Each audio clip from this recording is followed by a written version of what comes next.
Welcome back, YouTubers, to another Q&A question and answer video on this Wednesday or whenever day you're watching it with us, the British Fist. Coaching. I am Mr. Parkin, sporting my Oasis t-shirt, as you've probably seen so many fucking times. You're so fed up. And this guy sitting next to me, probably wearing a totally different shirt because he has about 500 of the fucking things at home. It's none other than NJ.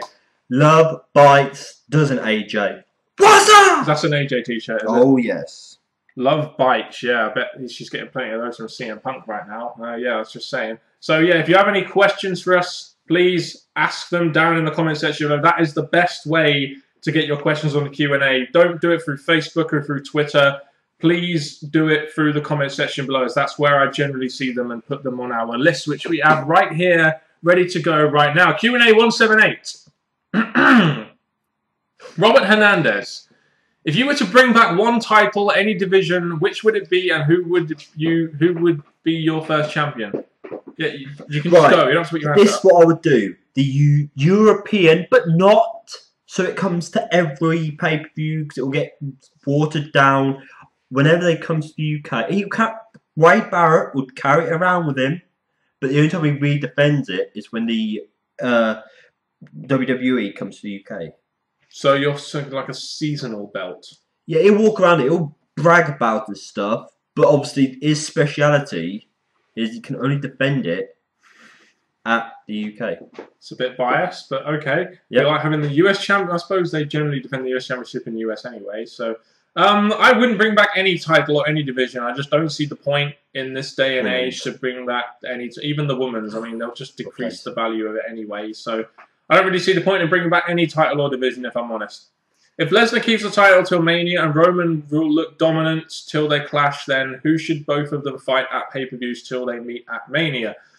Well, Lesnar will probably fight Cena one more time at Royal Rumble to get him ready for WrestleMania. As for Roman Reigns, I've got two names. I mean, maybe Seth Rollins will be one of them, and then winning the Royal Rumble will be the other, I guess. My two names would have been, I think Batista should still come back as a heel. And the other one, because they didn't really do it, Triple H. Yeah, Triple H maybe. They didn't do it. Triple H at Royal Rumble or Survivor Series or something. Should. They didn't do it. If they can, if he gets back from his injury in time. So yeah, there are a couple of names that you can throw out there. Jallo Palo. What is your favourite overall pay-per-view of the PG era besides the WrestleMania? Money in the Bank 2011. What a pay-per-view that was when CM Punk beat John Cena in the main event. Do you remember how good? Do you remember how marked out we were for that pay-per-view? It was quite good. And what? Any other pay-per-views you can think of in the PG era you enjoyed? Again, it's been hard to pick a whole pay-per-view I liked. There's always been matches and moments and stuff. If I had to pick another, I could say the WrestleMania where Rock defeated Cena, but that is just me being biased for that match. Not allowed WrestleManias, so. Well, there was some good SummerSlams, like the SummerSlam that CM Punk faced Brock Lesnar and John Cena lost to Daniel Bryan. Extreme Rules 2012. Lesnar, Cena. There we go. Is that the one you were thinking of? Even though I did like the finish, yes. Yeah, simply because we have that DVD, so we must like it. So that's two good ones. I mean, there have been others, but more recently. Yes. Rossi Bossy. Who would be the next wrestler to do a porn video, and would you like to take the back door to China? Ha ha. No, I wouldn't like to take the back door to China because I'd have to be in front of a camera, and I don't really want to have sex in front of a camera, if I'm honest. It'd be pretty embarrassing. Next wrestler to do a porn video. Can you think of any? Got two. Go on. Vince McMahon. He wants to outdo Hogan. Go on. And the other one is going to be, I think he'll take the risk because he can do it. It's going to be The Miz. With Mizdow, like, doing that. Could you imagine? Like, Mizdow doing everything like that. Oh, God, how fucking hilarious would that be? Like, that would be epic. What a porno that would be. Imagine that being on the WWE network. Mizdow does porn. Oh, God. That's it. That's what we're doing. I mean, that's a great place to end the... No, I'm joking. Renegade Man 83. Do you think William Regal would have been the very first British WWE champion if it weren't for his drug test and suspension? I don't really think they ever had plans to put the belt on Regal because during the time he wasn't really a main eventer. He was generally a mid-carder because they had so many other stars at the time. But it would have been nice for maybe just once when they went to the UK to actually make him WWE champion for a week or two or something, just to do it. I'm a bit torn here. I'm going to say no, but I think they could have done it. The reason I say they could have done it is that he did go through the right championship belts to prove that he's built his way up, but I don't think the WWF going to the WWE would have allowed Regal to become champion. Do you agree that William Regal knows how to put talent over on NXT during commentary? Well, he's not doing commentary anymore, which is a shame. He's now the GM. But he did know how to put a talent over because it seems to me like he knew the wrestlers, he knew their styles, he knew their moves, which is a hell of a lot better than a lot of the commentators on Raw and SmackDown can generally say about it. But it seems like William Regal works with these guys backstage and knows exactly what to say and how to get these guys over. It's pretty good. I think all the commentators know exactly how to get NXT talent over on NXT, to be honest. I think the commentating is much better than it is on Raw and SmackDown, personally. Who has a better chance to be inducted into the WWE Hall of Fame, Macho Man or Medusa? I would say Macho Man more because he was a big part of a very big era for the WWE, so there's more chance that I think he would get inducted. I mean, if Ultimate Warrior and Bruno Sammartino have been inducted, there's no reason why Macho Man can't be inducted as well as a big inductee. It will take a bit of work on Triple H's half, but I'm pretty sure with the money and the offers and stuff, I think looking at Macho Man and working a way to get him in would be more likely. What do you think of Drew Carey in the WWE Hall of Fame? Complete bullshit. He was in one Royal Rumble, didn't really do much else in wrestling. As a celebrity goes in wrestling, he didn't really do anything. So why does he deserve to be in the Hall of fucking Fame? I just never got it. I'm sorry. Yes, Drew was was a big part of American TV and stuff, but that does not mean because you have a WrestleMania moment, probably Royal Rumble moment, one of the most memorable ones because you was in with Kane. It does not mean you get to go straight through to the Hall of Fame. No. Drew Carey did Whose Line Is It Anyway, didn't he? He did. The American version. I actually quite liked Whose Line Is It Anyway, so I'll give him a thumbs up for that, but there's no way he should be getting in the WWE Hall of Fame. Who is better on the mic, Bray Wyatt or Dean Ambrose? Oh, this is a no fucking brainer. You should, come on, this is easy. Dean Ambrose. Are you serious, bruh?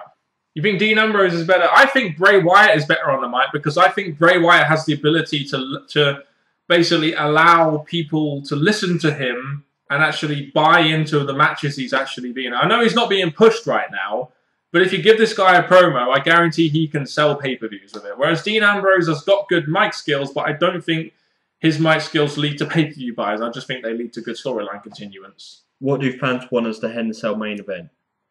Well, Dean Ambrose versus Seth Rollins, obviously, but Bray Wyatt isn't even on TV right now, so no.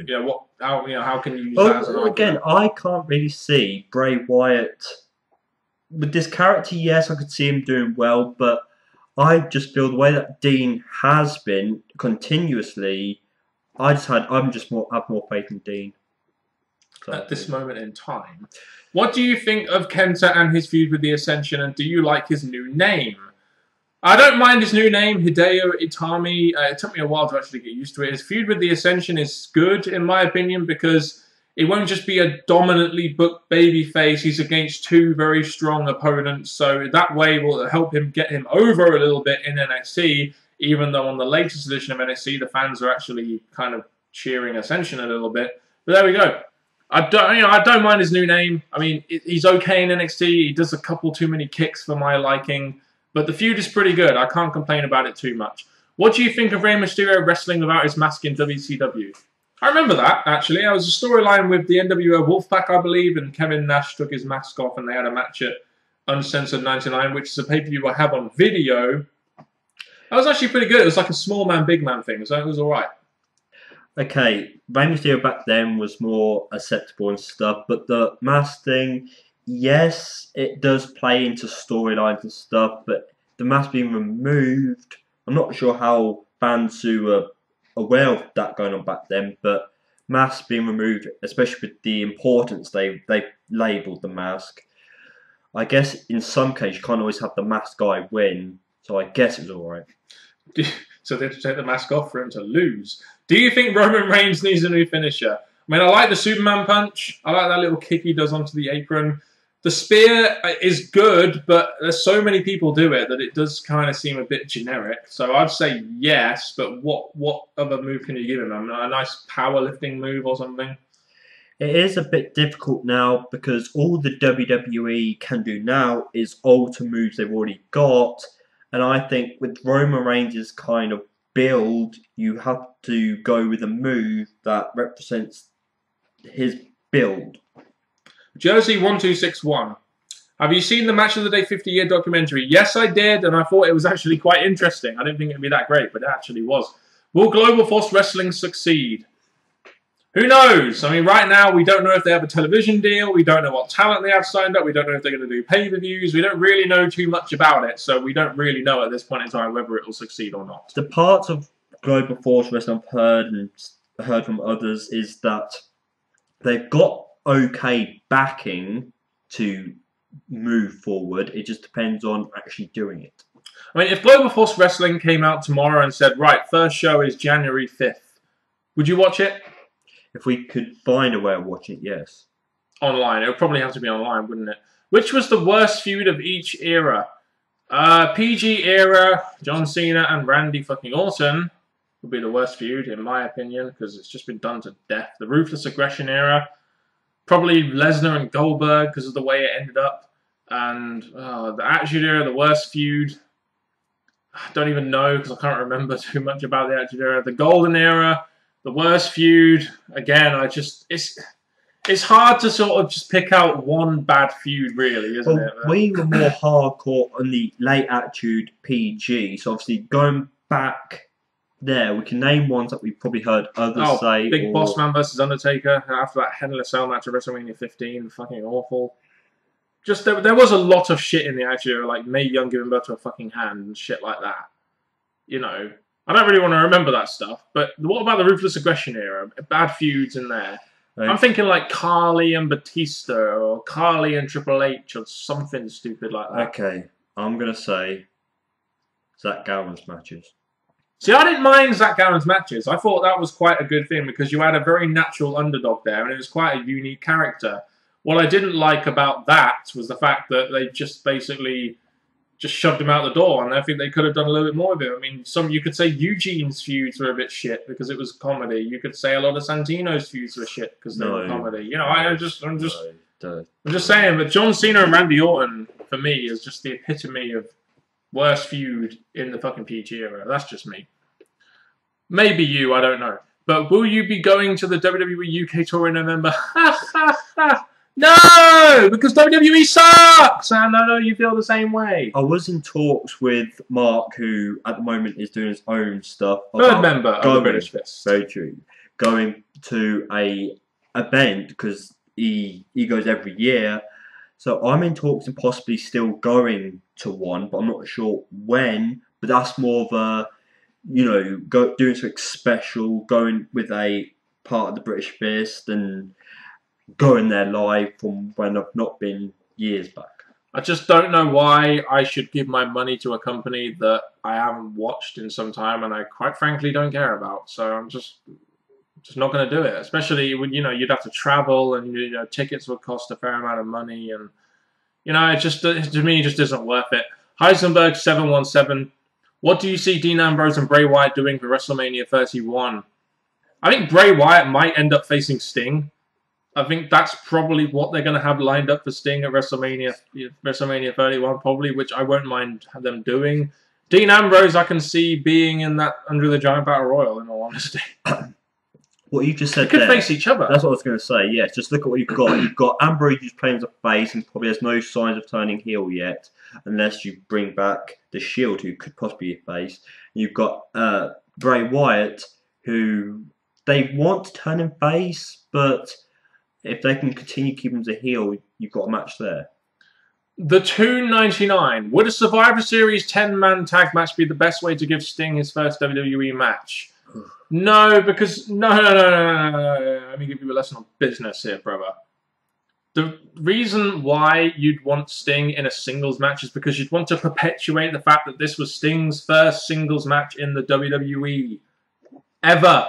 You know, in a it's the first time he's been in WWE ever. So you'd want to emphasize that. That would be the selling point. This guy has never wrestled for us before, and he's going to be wrestling for us for the first time ever. And if he's in a Survivor Series 10-man tag match, he's just going to be part of a shuffle. So you have him in a singles match. I'm going to speak on behalf of TNA fans. TNA, our company, is proper hardcore wrestling. You know, anything could happen in TNA. The fact that Sting's been in our company in these matches, put his body through this and that, while WWE is a bit watered down, a bit lighter on their wrestlers, apart from when they get concussions and stuff.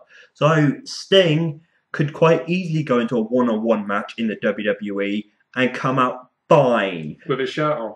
Yeah, so I think that's how it should. Because in TNA, Sting was taking risks. In WWE, it's lighter. So go into WWE, go in a one-on-one match, and Sting will be fine. Yeah, unless he's against Brock Lesnar. And not be able to apply his own submission finisher with a shirt on. Oh boy. Thoughts on the German goalkeeper being offered a contract by WWE? I haven't heard about this, so I can't comment, unfortunately. Will there be any point to Rusev when he loses his first match? That's an interesting one, because he hasn't really lost his first match properly yet, but there will be a point to Rusev. It's just, I think, once he loses his first match, the interest in him will die a little. Against fucking John Cena. That's probably what they're going to do with John Cena at WrestleMania, having faced Rusev. Your 5 favourite Hell in a Cell matches. Oh boy. DX were against Legacy. I think my favourite one... Big Show, McMahon's, DX. Just 2 for me. See, you can have them. You can have them. I'm not including them in my top 5. Oh. Cactus Jack versus Triple H at No Way Out 2000. No, this is my one. Yeah. You can have 3 more. I'm having 4 more. Undertaker versus Edge, SummerSlam 2008. I thought was a very good Hell in a Cell match. I think that 6-man match they had at Armageddon, I thought was pretty good. 2000, I believe it was 2000 when Angle won it. I thought that was a pretty good, just for the concept of the 6-man Hell in a Cell. I mean, Undertaker Triple H at WrestleMania 29 was a good match. I don't know if it was a good Hell in a Cell match, but it was definitely a good match. Undertaker versus Mankind at Bad Blood 97, 98, or King of the Ring 97, 98, I believe it was. That was a great Hell in a Cell match with so many big bumps. Shawn Michaels versus Undertaker at Hell in a Cell in 97, when I think that was when Kane debuted, Bad Blood 97. That was another good one. That was back when Hell in a Cell matches were actually brutal. Well, you've added 2 more to my list. My 5th one, I'm thinking to do is Shawn Michaels.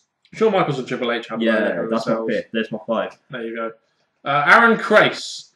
Do you think that Lex Luger, Elizabeth, Bam Bam Bigelow, Big Boss Man, Davey Boy, JBL Sable, Vader, Brian Pillman, Jim the Anvil Neidhart, and the Nasty Boy should be in the Hall of Fame? Well, let's go one by one. Okay. Lex Luger. Yeah, I think he should probably go in the Hall of Fame at some point. Yeah. He was a big name in the WWE. Elizabeth will probably, I'd say, induct her with Macho Man, as that would make a lot of sense. Yeah. I think Bam Bam should be, because he was a pretty big person in the business. Yeah, okay. WWE was a bit of a jobber, but he was more of a jobber for the big matches. Big Boss Man, I mean, another character which we associate with the Attitude Era. Yeah. I'd say yes, but not a top one. Davey Boy Smith, yes, I would definitely say so. JBL, not yet. I say yes. He's gone through building his way up through different characters, acolytes, main event, and now he's being a commentator. So he's pretty much done with wrestling. So I say yeah. Yeah, I just don't think. Yeah, I think give it a couple of years. Sable. Yeah, I think she. I mean, she was a big part of the Attitude Era. I would say you could put her in.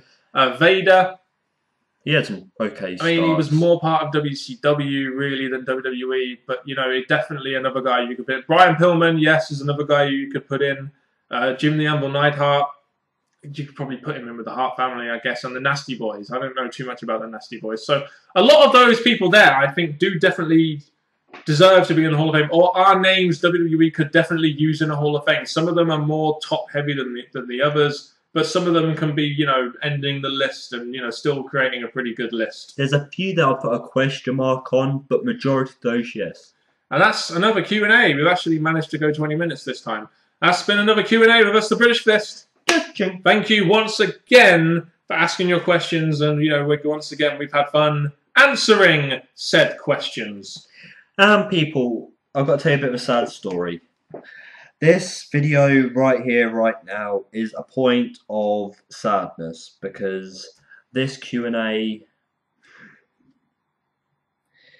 has come to an end, and tune in for next week where the mood will be lifted as we are back together doing a video for you guys. Thank you very much for watching. Enjoy the rest of your week, and goodbye.